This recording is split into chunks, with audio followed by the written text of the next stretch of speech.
Umbrella Academy had its fourth and final season on Netflix. It's on my list. Yeah, try not to be too sad that it's going to wrap up. I reject that it's wrapping up. Aww. I look forward to a future season. Okay. It's not happening.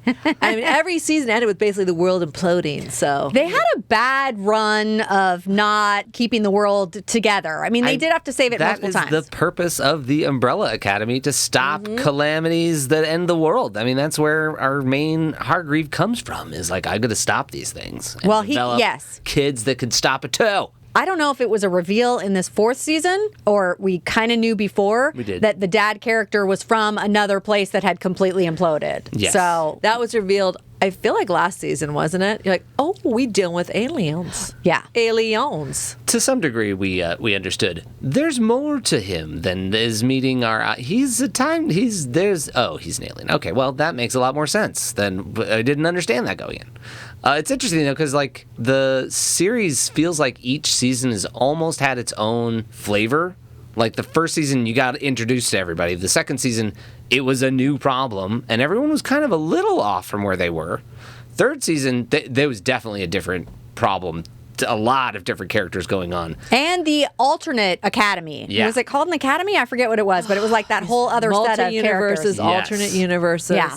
So it's like, okay, well, that's what you did with this season? All right. You did what you did. I don't have a problem with what you did. I'm sad that you ended. I read a couple articles that, like, between Netflix and the creator, there was a little bit of a back and forth, and ultimately the creator's like, we couldn't finish every storyline the way we wanted because we didn't have the episode space to do it all, but we're pretty satisfied with how we ended all the stories that we could do in those episodes. So, ultimately, I think every fan wants more from that last season, but it's still pretty dang good. I think the biggest problem, as you sort of alluded to, is it's only 6 episodes this final season. So it had been 10, 10, 10, and now 6. It does feel very why? short. I would guess money would be the only. Yeah, I know. But it also feels like it's unfortunately a little bit tied to the wrong business model of subscribership. Means that's part of the budget for next year. That's crazy to think of it that way, because you would have to have subscriber grow next year. Every budget increases every year. So pulling back 40% of the episodes is like, that's a major budget cut. Oh, okay. Did you blow up a bunch of buildings? Yes, you did. So there's still some budget. There's still some good budget happening. Do more character development. Yeah, I would agree. Yeah. Okay, so I just want to highlight some of the things that are fantastic about this last season. And some people are dissatisfied, partly because it's too short, partly because not everything got wrapped up. But there's some real lovely stuff that they were able to incorporate. And I would say just backtrack a second. For those of you that have not watched Umbrella Academy, it's sort of in the superhero genre, in the sense that on the same day, at the same time, all over the planet, a few women, not every woman, became spontaneously pregnant and, like, gave birth, like, all in a like in a 24-hour crazy. period. And the main character, the father figure, basically goes around and buys up as much of these babies as he can, which that is problematic. It's a little creepy. But we're gonna leap past that, and he forms this, like, Umbrella Academy, which is supposed to be like almost like a superhero school, and that's where the series starts. And we meet the different characters and their strengths and their sort of combativeness. And one of the siblings, they don't have names, they have numbers, has already passed away, and what impact that had on them. And now they're facing the demise of the planet. That's a really right? good recap. You did. And then basically everything either gets undone or reset or done a different way as you continue through the series. Right. Yeah. Okay. In particular, I would say, is it season 1 or season 2 where there's so much of the time travel, like, the overseers of that whole thing? I like that group. Why are we looking at me? I don't know. Yeah. There was that. I don't know. You seem like such an authority for a second there. We forget, because having just only recently watched just the season 4 and not some other seasons. Yeah. We could have all done an Ed and rewatch the entire series. It's not that long of a watch down, and they're a lot of fun. They are a lot of fun. Sure, they're also crazy, but anyway, I don't remember that whole organization. I don't even remember what they were called. Yes, but that time travel people with the briefcase. Yeah. Well, I forget how they work. I forget too, but they're great. They're controlling time, and they've lost control.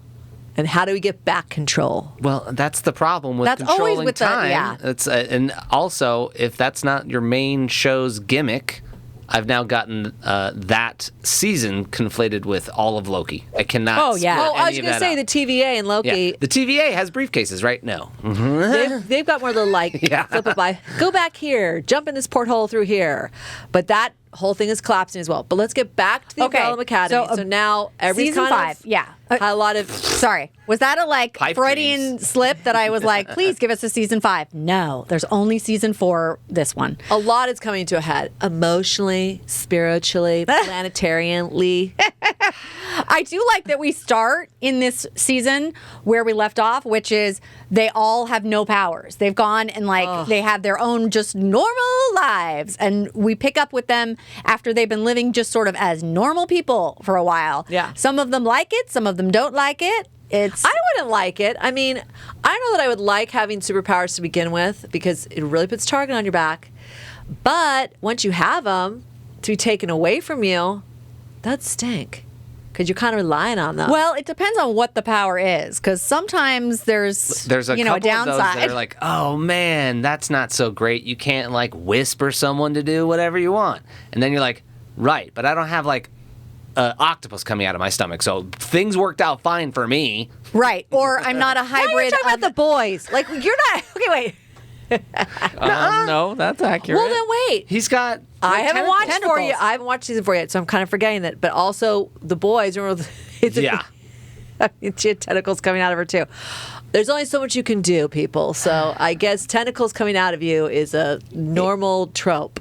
is a Okay. thing. Is a Okay. thing. Okay, Go. So I will say in this season 4, 5, the character 5, who is really fantastic, has a huge, I would say he's like the main story of this season. And it really is him trying to get back to the main timeline, sort of is what he's trying to do. It's really well done. He's quite busy. At one point, there's so many of him. The actor who plays him is fantastic. And I really enjoyed his performance and also what they did with his character. So, but yeah, he was really like the cornerstone of what was going on in this final season. Because it really is trying to fix all the timeline issues. And he's the time traveler. That's his power. So he was kind of the main issue and fixer. But then also we've got Victor. We watch what is progressing with that character, which I really liked. I think they said, I read an article that it was the first time in TV history, you actually saw a human being in the transgender world transition to Elliot Yeah. Page. The character started off as female and is now a male. Yeah. So- they handled it incredibly well. Right. And that was in the previous season. So this season we join and it's just Victor. And they're all just like, it's Victor. It's not even a Played by big deal. Elliot Page, right? Yeah. So, and then Luther, what he's up to is very funny, and he does not particularly like it because they, spoiler, do get their powers sort of restored, and he ends up being back to his hybrid version of an ape, which he does not love that much. So, Wait, John, what did you... There were parts that he enjoyed. yes, but I think initially he was like, oh God, what happened to me? Ugh. You disagree? I just think there are parts of it that he liked. It wasn't all negative. It wasn't all negative, but he was working as a stripper, and you can't really work as a stripper if you have a half. Legs and eggs? Also, Klaus, he's always hysterical, an amazing character. He might and be my favorite. He's so great. So in this season, he's really on kind of a roller coaster because he's been sober for a while, and then getting his powers back is a big conundrum. And yeah, so he's really been through it. Very different from other seasons. Well, no, yeah, he's very much like the chaotic Klaus. Well, no, it's you realize that every season is like, oh, and now they're doing something else totally weird? Yeah. Okay. That's their move. Let's do a lot of weird things. Look, I will say in terms of weird things, there's a lot of the story that you're like, wow, that was some weird decisions that you made and weird directions that you went. And I'm not sure I totally agree with, understand, and want that. But all right, that's how you decided to wrap this up. Okay, I support you because I very much enjoyed the ride. Okay, the last couple things that I want to mention are the character Ben is much more present in this season because he has previously been dead. So he's, really there. That is problematic. But also, he was a big part last season as well. That's true. This season, though, he's real kind of mad. That's his main... he's dead. No. He was dead. He's alive now. Well, and remember, he is not an umbrella. That is a He's spoiler sparrow. alert. Oh, sorry. From That season 3. Yeah, yes. he's from the other group. So he's not actually That's their right. Ben. I was like, Liz, take it easy. I do have didn't- to rewatch the whole thing. Yeah, he's from the other group. Wait, Catherine. What? Which group is he from? I don't know. What are they called? I was joking. You already said it twice. Yes, did? No, but whatever. He's a sparrow. Yes. Oh, a moving on. sparrow. That's what it was. I never said sparrow. Correct. You're thank right. you. I was messing with you, and it didn't work. I thought you were helping me by making me remember. So close. It was Helping, perfect. messing with you. Hard to delineate, in siblings. Okay. So Ben this season has a love interest, Jennifer, and I mean to say that they are opposites and that is catastrophic, that's what we're dealing with. And that's where the story is really focused in terms of what we have to deal with. I thought the actress who played Jennifer was very good, and I thought that the representation of this storyline of these two opposites coming together was really well done. And then the very weird thing that they did, which of course was hilarious, is they have Dr. Jean and Dr. Jean. Oh my goodness. Okay, so these are new characters played by Megan Mullally and Nick Offerman, and they are playing Jean with a J and Jean with a G, married doctors who are very hilarious. I don't want to get into it too much, but it has to do with the multiple timelines kind of spilling over into each other, and they start sort of a cult around that, trying to scientifically figure out what is going on and what they can do to bring about the cleanse. They probably have very good chemistry since they are married. Oh my God, they were ridiculous and hilarious. So they were just eating it up. I thought. Obviously, those outfits are probably their own outfits that they wear to match all the time, Yeah, right? they had these ridiculous matching outfits.